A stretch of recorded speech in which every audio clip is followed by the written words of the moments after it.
quest Fall on the Hill, you will go through the various stages of seeking out 20 tarot cards across Night City and culminating in finding one of 2 tarot cards at the end, depending on choices you made. There is then the possibility of finding 4 more tarot cards in the Phantom Liberty expansion. Whilst the quests themselves are pretty fun to play through, knowing more about tarot cards and what they mean can really add more depth to this act of the game. The tarot cards used in the Fall on the Hill quest all come from the major arcana of a traditional tarot deck, quite specifically a Rider-Waite tarot deck with artwork by Pamela Coleman Smith. First printed in 1909, these particular style of tarot decks became popular over the other decks because of its companion guide explaining all of the 78 cards found in the deck, both right way up and reversed. Although mainly used for occult practices, the cards with Smith's designs are saturated with religious iconography, including themes from Christianity, Judaism, and Islam. The use of tarot cards as a meaning of predicting the future gained great traction during the First World War, with dubious mystics using the fear and grief of women wishing to know the fates of their sons, husbands, and sweethearts to earn a lucrative living. Because of the association with predicting future dooms, other uses of tarot cards have been overlooked, primarily their associations with archetypes of human nature and experience, as first theorized by Carl Jung. The tarot deck, particularly in the 22 cards of the major arcana, uses the archetypes to create an overview of the human journey through life, starting with the Fool as the 0 card and ending on the World as card number 21. All those in between demonstrate concepts of all of the successes and failures that we humans can experience. Whilst exploring the Cyberpunk tarot, Mrs. WiseFish and I thought it would be fun to explore how the storyline corresponds to the cards, and also how close to the traditional Rider-Waite deck Cyberpunk sticks in terms of its imagery and interpretation. As mentioned earlier, the Fall on the Hill quest uses the 22 cards of the major arcana, and clearly the Cyberpunk creators understood this more in-depth use of the cards to walk through the human journey to influence the overall story. But before we begin, remember this is my personal interpretation of what I think the cards are telling. If you have different views on what the cards mean, please do leave a nice comment explaining why, as I'd love to get different opinions on what they think is going on within the symbology. So without further ado, as we have a total of 26 cards to get through in this video that was co-written by Mrs. WiseFish, let's commence. Mesdames and Messieurs, I present to you the tarot according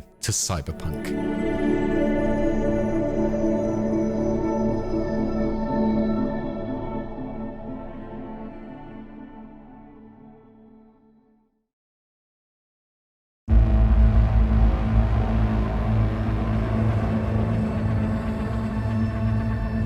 The first card we come to is the Fool card, the card of beginnings. Traditionally numbered 0 to denote that this is the card of that very moment when the idea of a new journey comes to a person. It represents a leap of faith that once you've taken it, there is no going back. In order to take a leap of faith, you have to have hope. Some might call this the Fool's hope, when only you can see the outcome, but have no idea how to get to the end result that you want. We can see this represented on the Cyberpunk version of this card. The man, a traveler with his dog, stands on the edge of a rooftop, his foot hanging dangerously over the abyss below him, but he is not looking at that, he is looking up as dreamers do. He is not oblivious to what is below him, he just has complete faith that he will not fall. This card clearly represents V and Jackie at the start of their journey, venturing into Night City, with both of them being pretty ignorant as to their life goals of becoming Night City legends. To them, all they believe is taking that leap of faith, doing gigs for people and just getting their face out there will earn them that legend status. But right below their feet, like in the image, is a huge drop that they will have to face, plunging them into an extremely low place, one of sacrifice, loss, and unknown events, which is exactly what we see throughout their whole story. You could argue to some extent that the dog in the image is Jackie, although that would be a bit of a stretch. But dogs are man's best friend, and losing Jackie certainly is a deep, impactful moment for V that puts them on the path to legend status. Overall, the Fool card encapsulates V at this very early stage in their Night City journey. They are ignorant to how brutal the world is. Everything feels safe to start with, but after they've taken that first step, that is a huge one, they are on that long, brutal journey to become legend.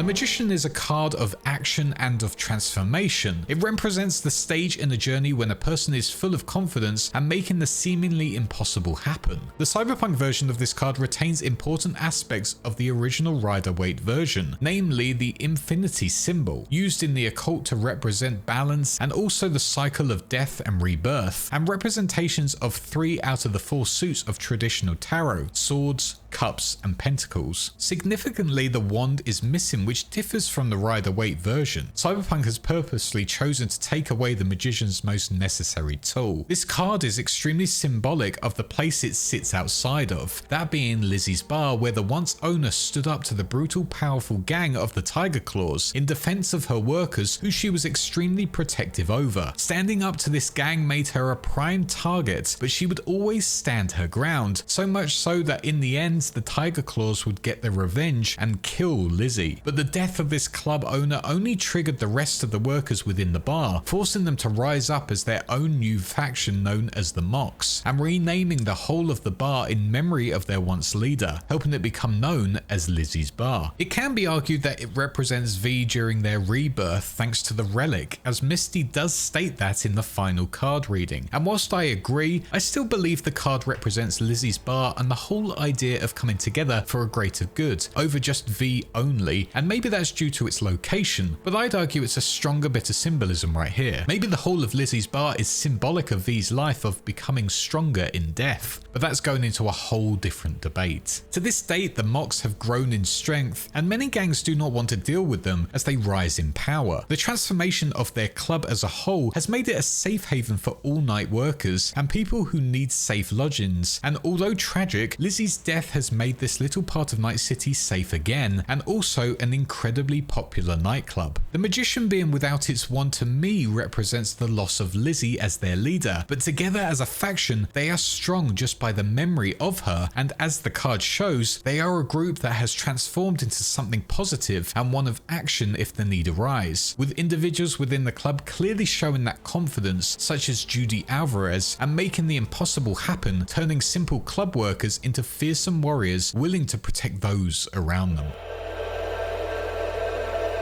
The High Priestess card is a card of mystery and all that is unseen. It is in these times when things aren't obvious that we must turn to our intuition to show us the way forward, and that is what the High Priestess is good at, seeing the unseen. The card in Cyberpunk is really similar to the Rider-Waite version. As a High Priestess, she stands in front of the Temple of Solomon from the Bible. This is shown by the letters B and G, which stands for Boaz and Jachin, on the pillars either side of the priestess. The High Priestess card clearly represents Hanako Arasaka, especially as the card is witnessed when V goes to meet with her during Takamura's plan to convince her of rising up against Yorinobu. With the card being about mystery and all that is unseen, this is shown within the personality of Hanako at this point in time, as during the whole of the encounter, she barely says a word, only really taking in everything both V and Takemura say about her beloved brother and the crime he is on trial for by them. But the most crucial thing that makes this card so vital to Hanako is what she reveals later on in her own storyline. Hanako knew that Yorinobu was responsible for the death of her father. She just needed the evidence to prove it, and that was shown when Yorinobu sent in all of his Arasaka troops to completely destroy the building they were in during this initial encounter. That sole fact goes to show that Hanako really does like to play a close poker hand, taking in everything she sees around her to make sure she gets all of the sides and makes the right decision. And like the High Priestess card, goes to show that she ultimately trusts her intuition and is good at seeing the unseen.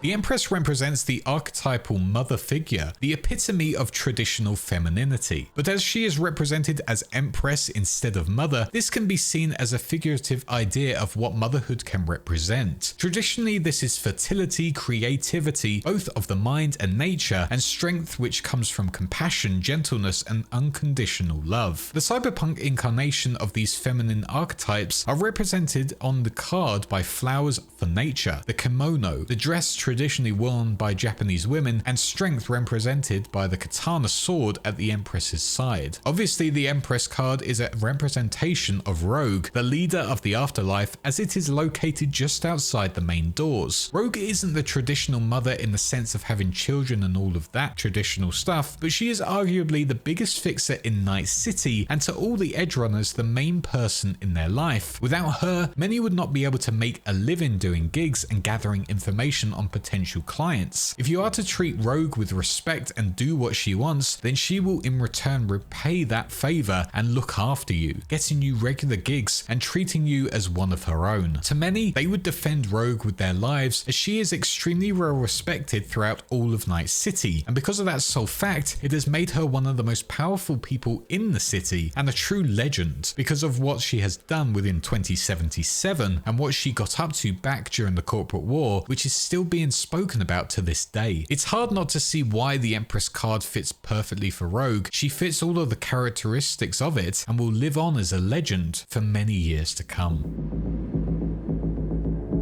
If the Empress is archetypal femininity, the Emperor will obviously represent archetypal masculinity, specifically that of the traditional father figure as protector, but also as the provider of stability and the decision maker, the head honcho essentially. Whilst the traditional view is rather benevolent, the cyberpunk imagery is more sinister in tone. The Emperor is seated on his throne, sure, but is barely human and more machine, plugged in with wires and a mask with demonic red glowing eyes. Whilst the Rider-Waite deck has the sun represented on the Emperor card, an ancient symbol of masculine energy unless you're from the Norse traditions, here the sun has been transformed into the light from the warehouse window. A cynical view of a father figure indeed. This Emperor card is pretty easy to link to Saburo Arasaka, who is himself named as Emperor on a regular basis. He is extremely brutal as not only a corporate owner, but as a father figure himself, forcing all of his children to up the mantle and continue his goal of making Arasaka the biggest force in the world. It's very interesting the image the card has gone for when talking about the Emperor, with him being heavily modified and almost not looking like a human because it encapsulates Saburo exactly, as over the years he has heavily modified himself to stay alive. He is over 100 years old, has battled death multiple times, being majorly injured in World War II, and even after his brutal murder in 2077, got his own daughter to find a solution to bring him back into the world through the use of his engram, even thinking about putting it in his own son to continue ruling the corporation as some weird puppet master. These reasons all go to show that Saburo will push aside all that makes humans human if it means that he can continue on his global conquest to make Arasaka the biggest corporation in the world. The fact that even the board members after Saburo dies panic that the corporation will fall into instability goes to show how important he is for their overall global impact, perfectly describing what the Emperor card states, being a provider of stability. The Hierophant is a mentor or a guide who has established knowledge to pass on to the new generation now seeking knowledge. The Hierophant balances out new information with an appreciation for what is established but often taken for granted. The master to the apprentice essentially. The Cyberpunk Tarot is once again very similar to the Rider-Waite version, but obviously in the Cyberpunk style with machines and cables and a figure with glowing red eyes like the Emperor card. Interestingly, the Cyberpunk card has decided to keep the religious iconography of the Rider-Waite Hierophant card, which, as it depicts the Pope, includes the Pope's triple crucifix and the cross keys of St. Peter, the keys to heaven's gates. This card must be a reference to Takemura, as he is the man filled with traditional values and an appreciation for the corporate world, but also based on its location, it ties perfectly into Takemura's story. Where it can be found is where the two bodyguards meet together to try and arrange a meeting between V, Takemura and Hanako, with Oda, her bodyguard, being trained by Takemura himself. With Takemura being the one who has trained Oda in his past, he now seeks that information that Oda keeps, which ties into the generational information that the card speaks of. But also with Takemura being a man of honor, respect and tradition, is open about what he wants to seek out with his meeting, and will risk being completely cast out of his society just to try and get that vital information out of his once trainee, who he also sees with a lot of honor. You could also argue that that Ulda is the Hierophant as he holds the keys to heaven, aka the contact of Hanako, which would help V and Takemura on their investigation, and is also like Takemura and is set on tradition, honor and loyalty. Overall though, this card clearly shows this moment in the journey where the two bodyguards who were once so close come face to face for that vital information that will change their lives and investigation completely. Whether it is Takemura or Ulda, it doesn't really matter. Both fit the card's description completely.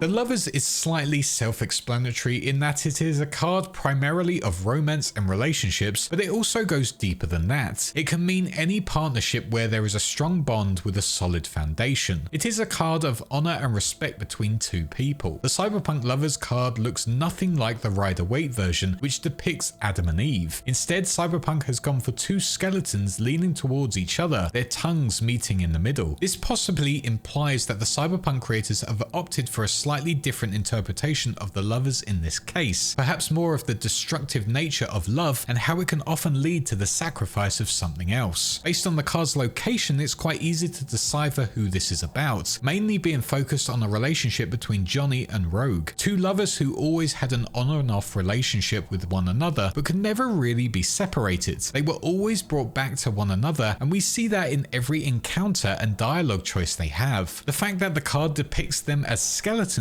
could be the fact that both are not the people they once were. Obviously, Johnny is now just an engram living inside another person's body and speaking only through tongue, which could explain the tongue touching, and even with the same personality he has always had, he can never really be who he wants to be again. And Rogue has changed the way she views the world completely, not really going for the anarchistic lifestyle, and has worked alongside corporations to bolster her career as owner of the afterlife. Despite those massive changes in their lives, they still share that same love for each other and always come back to each other, and essentially are seen as two individuals who are so self-destructive with their love for each other.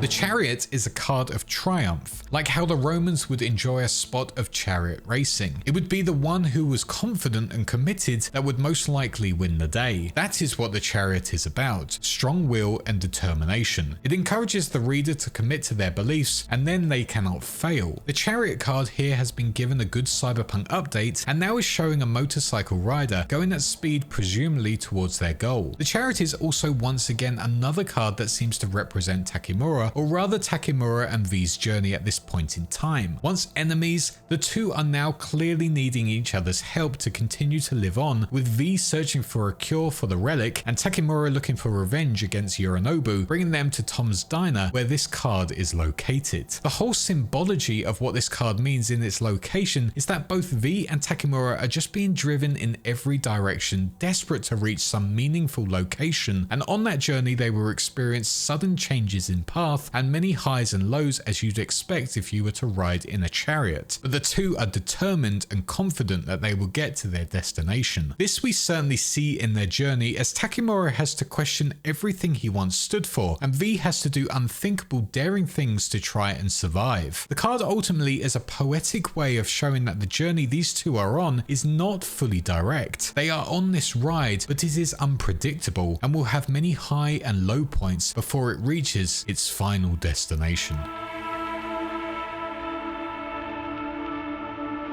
The Strength card is rarely anything to do with physical strength, but instead more about emotional strength, resilience, as well as power. It also has a lot to do with decision making and asks the reader to be certain in what they decide. This in itself is a type of strength, to be able to commit to one thing over another. The Cyberpunk card consists of a hooded female figure, her face obscured by a metallic mask. On her chest is a tattoo of a figure prizing open the jaws of a wolf. This is a reference to the Rider-Waite card, which has a person with the hands on top of and below a lion's face. Whilst very similar images, the Rider-Waite figure is displaying confidence and commitment to their decision to pet a lion, whereas the Cyberpunk version is showing the figure having power over the wolf instead. This card is pretty easy to decipher as this is pretty much just showing the characteristics and life path of Panam Palmer, and that's proven as this card is found at the same spot where you first meet her. Throughout all of her story, Panam stands stands up for her nomad family, doesn't ever want to cave to corporate pressure, and holds up strong when challenged by authority figures trying to put her in her place. You could even argue that the wolf she is challenging within the art itself is Saul, the current leader of the nomads, who she is constantly battling over how their aldecados go forward in life. Ultimately, there's not much to say about this card and what its symbolism is. It's pretty much Panam and her personality, and that's all there is to it. The Hermit card is a card of solitude and achieving wisdom through meditation and quiet contemplation. It is the card of the introvert. Again, the Cyberpunk card is an updated twist on the Rider-Waite card. Both feature a hooded and cloaked figure carrying a staff in one hand and a lantern in the other. The difference is the Cyberpunk Hermit has an industrial background and the Rider-Waite Hermit has mountains. This card could be in reference to two things. The first one being Alt, who you go to speak to and converge with in the Pacifica Serenity Bible Church with the Voodoo Boy Netrunners. When meeting Old, she will bring you away from prying eyes to talk one-to-one and also reveal that she has spoken with Johnny on his own after her death within 2013. A place of solitude for Johnny to speak with his once lover, and also a place where they could seek out vital information about their journey. For Old is so deep embedded within cyberspace and living beyond the Blackwall, she could be argued to be the Hermit, who lives away from other forms of life and only encounters those she wants to help and those who want to get away from everything else. Another additional add here, it could represent the Voodoo Boy Netrunners as well, as they keep to themselves and run their net running operations away from prying eyes. So like with Alt, they could also be the Hermits themselves, but again I'd argue that Alt is more secluded than them, but either way though, they both fit that description. The other thing it could be in reference to is Johnny's time in Pacifica after the Second Central American War, where he stayed in a hotel on his own for months to think about what he wanted from life now and what he could do to make a difference. Either way, this card comes at a prime moment of reflection for V on their journey, and without the Hermit, some moments in life may not be realized and it'll all come crashing down. Sometimes it's good to just get away from the madness and just seek your inner self. The Wheel of Fortune card is typically seen not so much as pot luck, but more that luck can change very fast. If things have been going badly, then they might start going well and vice versa. This can be seen in the typical Rider-Waite Wheel of Fortune on the top of the card, with the cardinal points spelling out tarot when read clockwise from the north, and rota, the Latin word for wheel, when read clockwise from the south. The other four inscriptions spell the Hebrew word Yahweh. If you were having your fortune read, you would see this as an omen that your life was about to change. However, Cyberpunk's interpretation of this card seems to be more about the archetype of the Wheel of Fortune shown by the bullet hole ridden corpse flopped on the floor, implying that the Wheel of Fortune in the game is to be seen more as a game of Russian roulette. This plays nicely with the previous card's interpretations of taking leaps of faith and making decisions and committing to them. Now we have the consequences of these choices. Have we in the game chosen well, or has fortune failed us this time? This card plays a big part in the story, and its location plays a key part to it as well. The Wheel of Fortune is at the Sunset Motel, the place where V makes vital decisions in their overall journey, and every time there is a big story beat, it'll be at this motel. Panam's AV plan to capture Anders Hellman, the interrogation of Anders with Takemura, and the meet with the proxy of Hanako after the Arasaka raid. All of these story beats have dramatically changed the direction of V's journey, and all of them happen just next to this Wheel of Fortune, showing to me that luck is on V's side, but at the same time the next thing they have to do in their journey is a real roll of the dice, and could be make or break, following that ideal that the Wheel of Fortune is like Russian roulette. You could say that V lives their life by the Wheel of Fortune all of the time with every decision they make, and because of that sole reason, I think it's safe to say that this tarot card is one of the most important ones within the whole deck. The Justice card is just that, the card of justice. The Cyberpunk card contains the typical symbols of justice, i.e. the scales for weighing things in the balance and the sword for administering justice after a verdict has been reached. It is important to note that the justice card is focused entirely on the outcome, or rather a resolution, so to speak. It is a card of victory and of seeing things come good after time of poor fortune. This card is found at the entrance of the Electric Corporation power plant, the place both V and Judy go to find Evelyn Parker, who had been captured by the barbaric scavs. The card to me shows the path that Judy will enter now after this event. She would witness the horror Evelyn faced and would seek justice to bring her captors down and make sure she is safe from harm. From this point, V and Judy will go on a journey of seeking revenge for what was done here and what led to Evelyn's loss of life. Ultimately, the card represents Judy's new journey, seeking justice for what the world has done to her and her extremely close friends.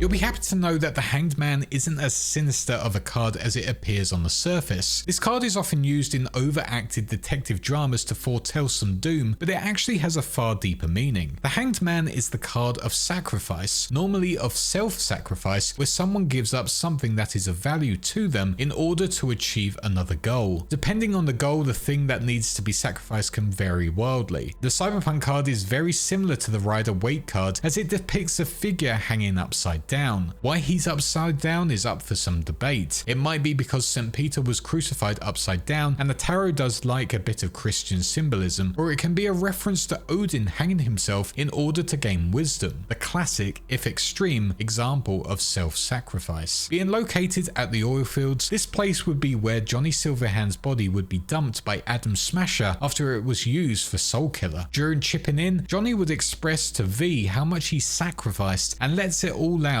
about how he's feeling about it, feeling like there was no real point in the end as no one had remembered him and he hadn't even been buried properly for friends to come and see. There's the clear message of sacrifice that Johnny has been through, but also a sense of betrayal as he had been given no honor or praise for his actions, which could explain why the image has the Hanged Man upside down instead of upright. Ultimately though, the tarot represents Johnny Silverhand at the end of his life, a man that sacrificed everything for the cause, losing friends in corrupt corporate-run wars, and by the end, despite everything he has given for his country and fellow man, he was ultimately just forgotten, and some could argue betrayed by the system, but also by those he thought were his closest allies.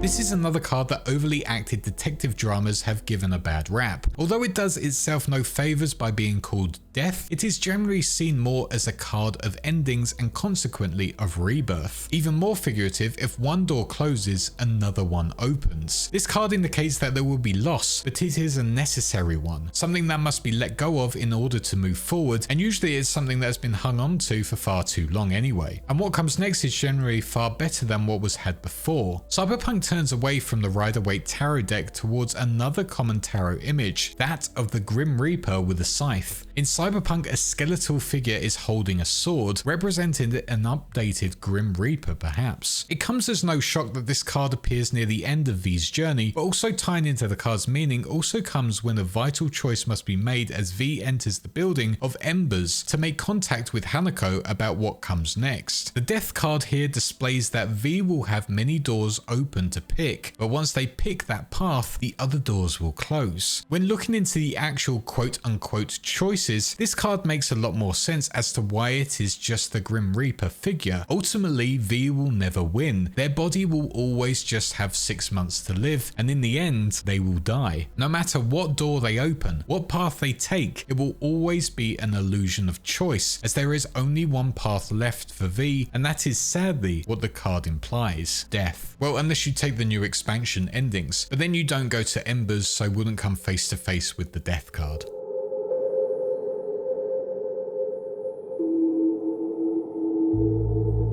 Temperance Temperance is a card that usually advises self-restraint and moderation. It can mean not putting all of your eggs in one basket, or another way to look at it is to find balance between two options. Why not find equilibrium between both and not cut any option off completely? This aspect of balance and sharing of your own resources is demonstrated in the Cyberpunk card by having two figures linked together with a blood transfusion, both are able to live and survive by sharing this precious resource. This is more of an extreme version of the Rider-Waite card, which shows water flowing between two cups. The two cups symbol was used by the Temperance movement to represent having a balance between water and wine, rather than being either teetotal or absolutely wasted. Another aspect of similarity between the two cards is the triangle set within a square seen on the chest of the main figure. The triangle is the traditional alchemical symbol for fire, which in turn symbolizes a person's passions. The square represents the laws that must be obeyed in life. By putting both together, there is a recognition that both our passions and reasonable restrictions can exist in order to have a balanced life. This card links closely to the ending in which Johnny and V swap places, and Johnny continues to live within V's body, and actually Johnny and V's journey in general. Joined through the relic shard, these two would have to accept one another throughout their journey. What started as a brutal battle at the beginning would take time and patience until the two finally see eye to eye. In the Johnny Silverhand ending, he would finally come to terms with everything that has happened, how he can move on in his life and finally say goodbye to V, someone who he now sees as a true friend. The imagery of the blood transfusion clearly represents the relic and how the two are linked together, and the more they spend their time together, the more they realize they aren't too dissimilar. Ultimately, it is the card that represents the relationship between V and Johnny, and by the ending where Johnny says his final goodbye, both accepted their fates. V would allow Johnny to live on, and Johnny would live within the world, but now as a changed man, not wanting war or to start anarchy, but to enjoy the world around him. Both of them had learned to respect each other's journeys and learned to balance both of their personalities within that one body.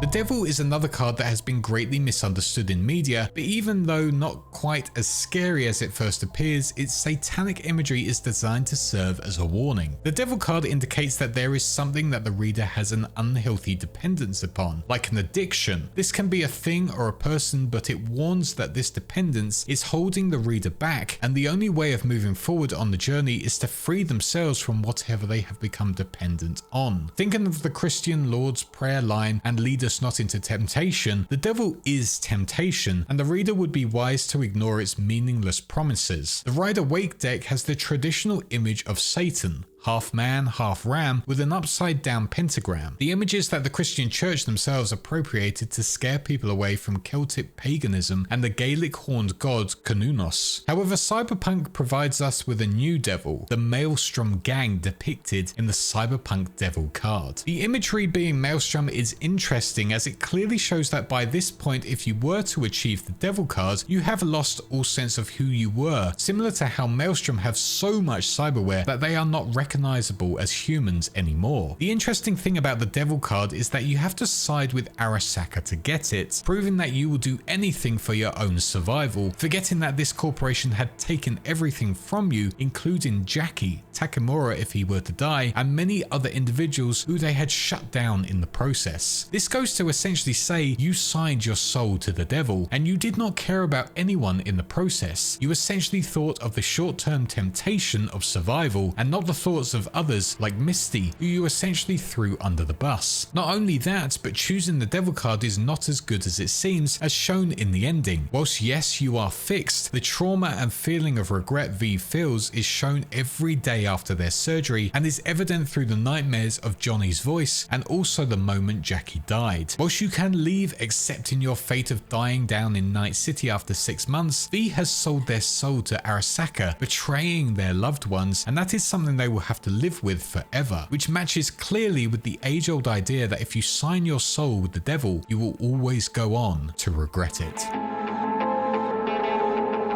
The tower represents unexpected upheaval. Everything that seemed once so certain and strong in the reader's life must now come crashing down. But even though this feels horrible to begin with, it actually acts as more of a cleansing of things in one's life that are no longer needed. In order for a phoenix to be reborn, it must first burst into flames. Both the Cyberpunk and Rider-Waite card depict pretty much the same thing, a strong tower being struck by lightning, demonstrating how quickly something that seemed untouchable can fall. The tower, however, has two meanings within the world of Cyberpunk. The main one is linked to where the card can be found, which is in the memorial of the Arasaka Tower of 2023, where Militech launched a secret operation to completely obliterate it and erase their data. This whole event massively changed not only the events of Night City, pushing it into a completely new terrifying era, but also the whole world, as Arasaka had to go completely on the back foot and retreat to Japan, making them look like an international embarrassment. This whole event is that exact tower moment. It was an event that had catastrophic change and plunged Night City into the time of Red, and without this moment wouldn't have triggered things like the Unification War or any of the other things that were seen in 2077. Even Johnny Silverhand's death, for example, happened within this moment, and if it didn't happen, V wouldn't have encountered the relic and gone through their whole journey. Ultimately, without this 2023 Holocaust, the world wouldn't have gone through the massive change that it has and wouldn't be where it is today. But also, the card links closely to the ending where V wakes up from a 2-year coma. Here, once again, massive changes are going on. Arasaka has fallen dramatically, Zeta Tech has risen out of nowhere, and the whole of Night City is being taken over by Militech forces. Not only that, but V has to take a dramatic turn in life. Now free from the relic, they have to decide what the path is they take next, and because of that whole event with the FIA back in 2077, a new path has opened, one of dramatic change, and it's up to V what happens next. It would seem that the Tower card is a regular card used to define Cyberpunk's world. It is a universe that is constantly changing thanks to mega corporations, dodgy politicians, and brave solos looking to challenge the status quo. And whilst changes may lead to new positive things, you know full well that this will only be temporary, and something new and devastating is most likely right around the corner, like a 5th corporate war, for example.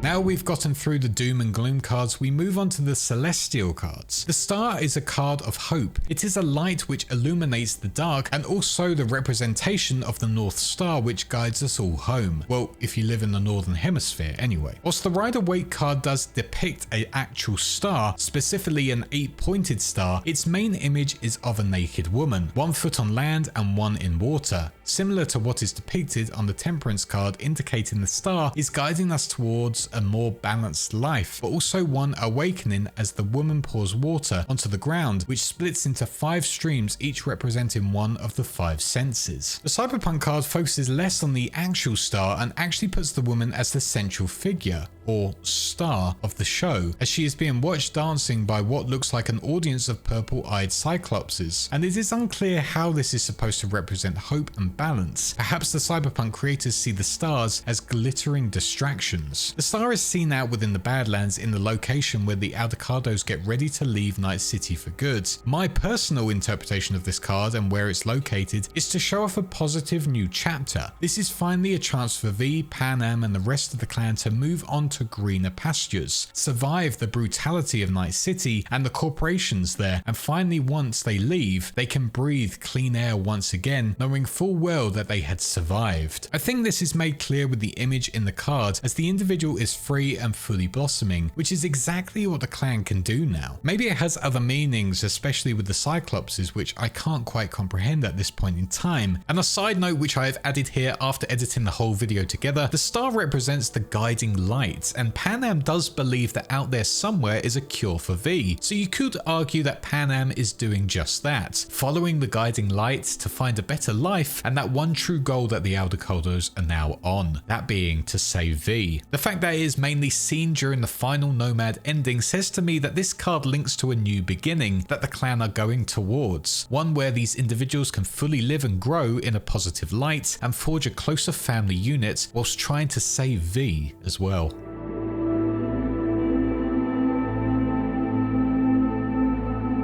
The moon is the card of dreams, fears and illusions, as both dreams and fears are in actual fact just illusions themselves. Spooky things are traditionally supposed to take place during the full moon, and nighttime has always been seen as a scary time. Fears can often present themselves as self-doubt and anxiety. This is what the moon card warns against and reminds us that what we feel in these times is not real, it is just an illusion. The Cyberpunk moon card is almost exactly the same as the Rider-Waite card, with two wolves howling at the full moon, but the Cyberpunk one is obviously more cyberpunky than Smith's design. Interestingly, this card is found outside of the Arasaka mansion where you go to visit during the Hanako ending. To me, this moon represents the idea that whilst it looks too good to be true, that Arasaka will help save you, not all is what it seems, and there is a darker side to this story. This certainly can be linked to the creepy idea that Saburo lives on, which is exactly what Hanako shows you after you save her from this place. Maybe the moon could symbolize Saburo as the engram and how he lingers above the corporation and world, and his loyal family members and board owners will come to his beck and call when the need arises. Going by what the tarot card means, to me this represents that weird spooky thing that is going on in the basement of Arasaka Towers and can also lead to V's self-doubt about the choice they have made. It's also a clear warning for when you first get here, and that is clearly proven correct as this whole event leads to the Devil card ending, where Arasaka saves you, but you have lost a lot of respect for that short-term gain of living just 6 extra months. Beware the full moon. Make sure you are always sure, and in my opinion, beware the activities of Arasaka. They are not always what they seem, and more suspicious activities will be happening under your nose. The third card of the Cosmic series is the Sun and stands in juxtaposition to the Moon. This is the card of enlightenment and illuminating the truth, but also of healing. All the reader's troubles will soon fade away and vitality can be restored. It indicates that success is near and the journey is almost at its end. The Cyberpunk card again takes great inspiration from a Rider-Waite deck, with a figure riding a horse and the sun illuminating the background. In the Rider-Waite card, the figure is a child, representing innocence. Cyberpunk chooses instead to depict a cowgirl, and as Bryce Mosley describes, she is the representation of a simpler, better time, if the Wild West can be called that. I suppose by Cyberpunk standards it could be. Behind her is also multiple space stations, which includes the Crystal Palace, which ties into the ending in which this card is linked to, that being the Path of Glory. To me, this is the best ending you could achieve. You have followed Johnny's exact wishes and done all that he wanted, whilst also forging a close relationship with him and taken out the one man he sought out to take once and for all, that being Adam Smasher. On top of that, V had become the most powerful edge runner in the whole of Night City, taking over from the late Rogue in Afterlife. Essentially, their journey had reached its peak, and it was finally time to go off into the golden sunset and say goodbye to everything they had done over their whole journey, to seek a new chapter, or basically calling it a day. Heading out into the Crystal Palace, it's made clear that this is the solo's last big moment, that golden sun if you will, and with that last gig they can go out, as it is poetically named, in a path of glory. Not much more is to be said about this. Essentially, this is the good ending card where our hero V is seen going off on a new adventure, leaving behind a great legacy over the whole of Night City, an ending similar to that of a great Western film.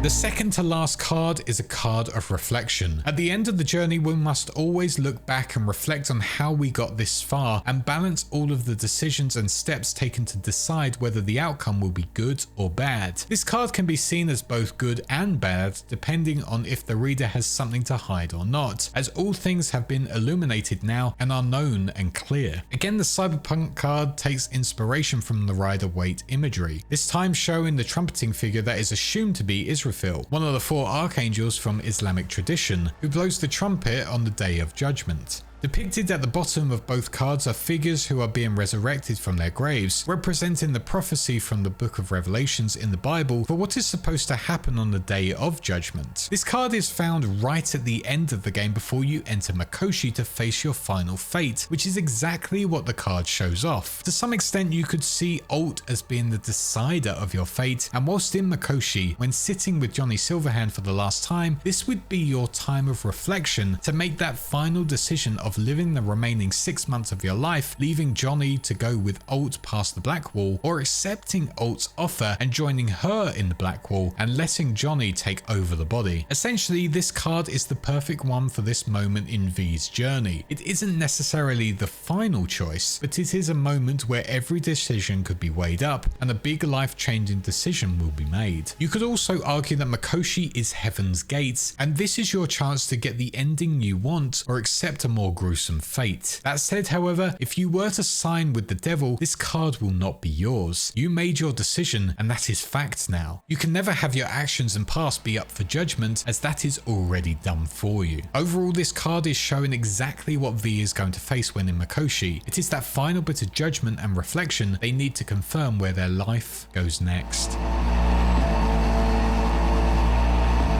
And finally, we come to the last card of the Major Arcana, card number 21, 22nd card. Yep. That's extremely confusing. The world represents the journey is now complete, but it also represents a feeling of being complete as well. However, this does not mean the end entirely, but as the reader has now created their new world, they also have the possibilities of the whole world too. As the Earth spins on its axis never ending, so do our journeys keep ending and beginning as well. So the world represents both the ending of one journey and making the decision of what journey to do next, and start the Major Arcana again as the Fool. The Cyberpunk card is quite a bit different to the Rider-Waite card here, and perhaps it is more recognizably symbolic to how we would understand the World card today, or 2077. The Rider-Waite card has a naked woman surrounded by 4 images consisting of a man, an eagle, a lion, and a bull. These can be considered to come from the Hierophant, the 4 living creatures from Jewish mythology, or representing the 4 evangelists from Christian mythology. Further to this, the images could also be symbolic of the 4 elements with 4 signs of the zodiac, with the man being Aquarius and air, the eagle being Scorpio and water, the lion being Leo and fire, and the bull being Taurus and earth. But that is debatable in my wife's personal opinion and a bit of a stretch. The Cyberpunk World card starts at the top with the silhouette of a man and a cybernetic sun-like yellow light in the center of his face. This illuminates the city below which it merges with, and is also found within the silhouette, demonstrating that the world of possibilities is found within us all. Like with the Judgment and Death card, this card really displays that everything that V has done within the city, every decision they have made has led to this point. And with the cybernetic sun in the head, this symbolizes Johnny, who is the one who triggers you to make that final decision to end that journey. The world is exactly that. It is everything that has come together to lead to this point, and with its location being on top of Misty's rooftop where V makes that decision, this is made clear to the player that this is it. This is what V has been working towards. This is the final moment that will shape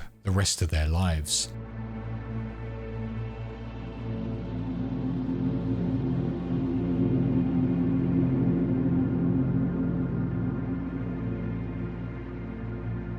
In the Cyberpunk expansion, there are also 4 minor arcane cards to be found. The minor arcana is very similar to a traditional playing deck of cards, but there are some subtle differences. The first of these are the suits. Instead of hearts, diamonds, spades, and clubs, the tarot has pentacles, swords, wands, and cups. These are traditional occult symbols of the 4 elements, pentacles being the earth, swords being air, wands being fire, and cups being water. The other difference between the minor arcana and regular playing cards is the number of cards in each suit. Both have the number cards from 1 to 10, but playing cards have 3 court cards, and tarot cards have 4. These are the page, the knight, the queen, and the king. And in tarot, they represent people in our lives who are then differentiated with traits from the elements. Cyberpunk has used the 4 king cards of the minor arcana. The king represents authority figures and father figures. So let's have a quick look at what the 4 king cards mean and how they appear in Cyberpunk.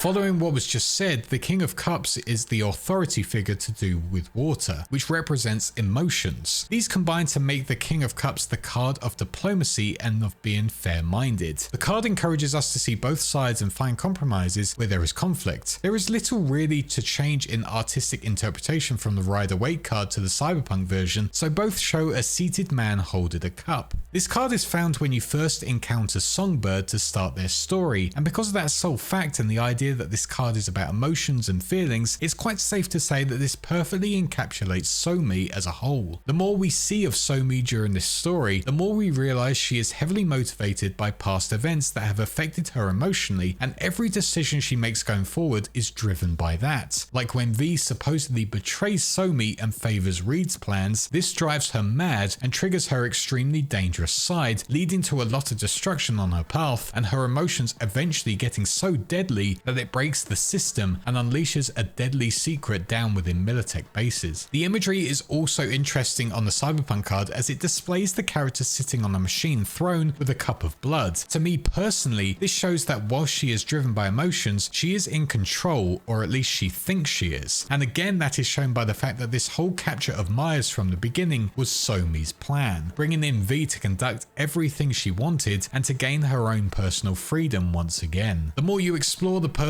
that is Songbird, the more you realize that she fits this card perfectly. But the most important thing that solidifies this is that her sole goal at this point in her life is to find herself once again, gain her freedom from the FIA, and to live a life that she wants, going to show that she is run by her emotions, exactly what the King of Cups tarot card displays.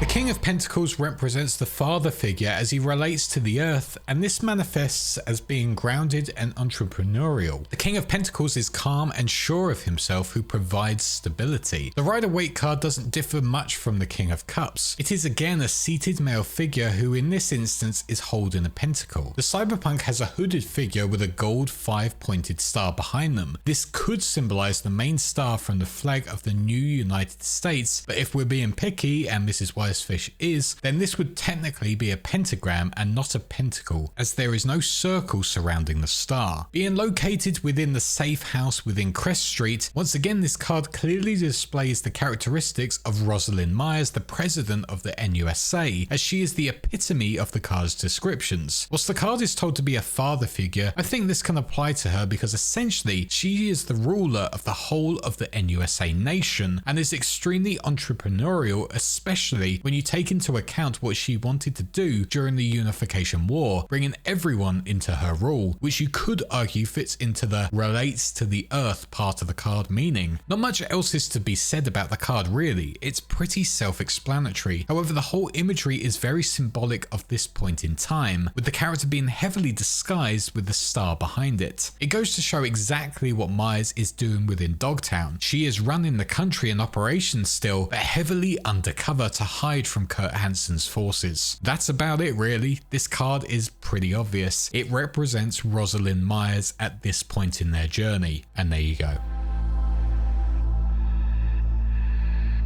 Next we have the King of Wands, the father figure according to Fire. So this is all about power, action and confidence. Fire can be a tricky card as on one hand fire is warming and healing, it can also be destructive depending on who set it and the intentions behind it. Both the Rider-Waite and Cyberpunk cards depict a seated figure holding a wand, which looks a lot more like a wizard's staff, but the Cyberpunk one has a nice orange glow to it and the cables at the bottom of the card are arranged to look almost like lava. Once again, the location helps give away exactly what it is talking about. This card represents Solomon Reed, a man that fits the description perfectly because whilst he is an extremely deadly individual who can take you out in the dead of night without you knowing about it, when you get to know him, he is a kind-hearted individual who has a pure heart, especially when it comes to friendship, as is shown through his reactions to Somi and what happens to her throughout the story, and eventually how Solomon deals with V and their problems after the events of Dogtown, especially in the tower ending. The most interesting thing about the card's imagery is that they are sitting above what looks like lava. This could symbolize how dangerous and tricky this whole Dogtown Maya's situation is. They are essentially playing a big game of the floor is lava, where around every corner is a new challenge, and Somi, whilst they may have a close relationship, her and Reed, is not always what she seems, and he must be wary of the path he takes, because if he gets it wrong with his decisions, he will fall into the lava and be lost forever. Overall though, Solomon Reed is an incredible friend if you get close to him. He will be a warm and friendly face, but at the same time, he is incredibly powerful and deadly, and can do a job to great effect. He is the King of Wands because of this, but at the same time, whilst he might bring the fire, he can also be massively burnt if he gets his decisions wrong.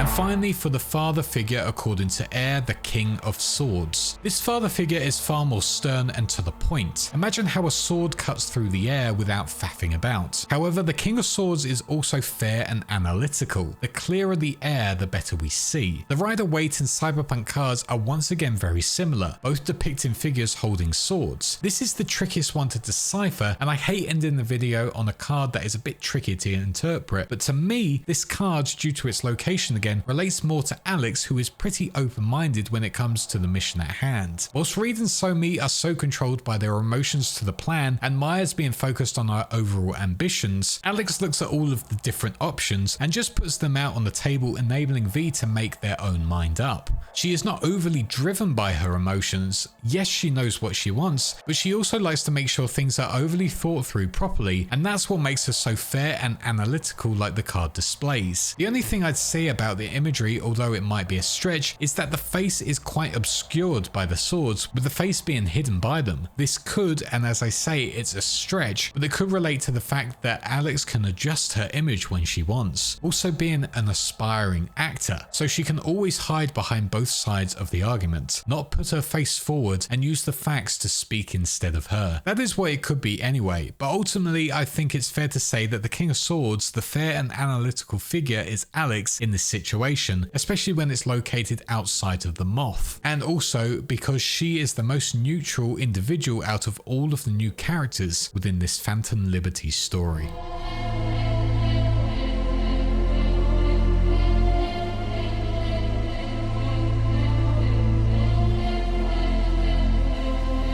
So there we are, the tarot according to Cyberpunk. It is very interesting how well the storyline of Cyberpunk follows the major arcana, which begs the question, are the tarot cards just an added extra to the storyline, or did the writers of Cyberpunk use the tarot major arcana journey to formulate the narrative? If you want to know more about Cyberpunk lore, then there's plenty more on my channel, and if you want to know more about tarot, well, you'll just have to persuade Mrs. WiseFish to create her own YouTube channel. But I just want to say a big thank you for watching this video, and also a massive thank you to my patrons who allow me to make them on a regular basis, including my small fishes, my big fishes Greg and Anthony, my YouTube channel Wise Ones, Sith Lord 906, Video Gamer 75 and Havig, my sharks Jason X117 and Wellsuch Gaming, and my megalodons Sinus, Hazy Thoughts and Bad Clams 83. But that is all for now. Thank you for watching again. If you want to support this channel, all the links are down, including the links to the audio versions on Spotify and Apple Music. And if you really did enjoy this, please do like, comment and subscribe to help get them out there. And finally, with all of that said, I shall see you all in the next one. Cheers.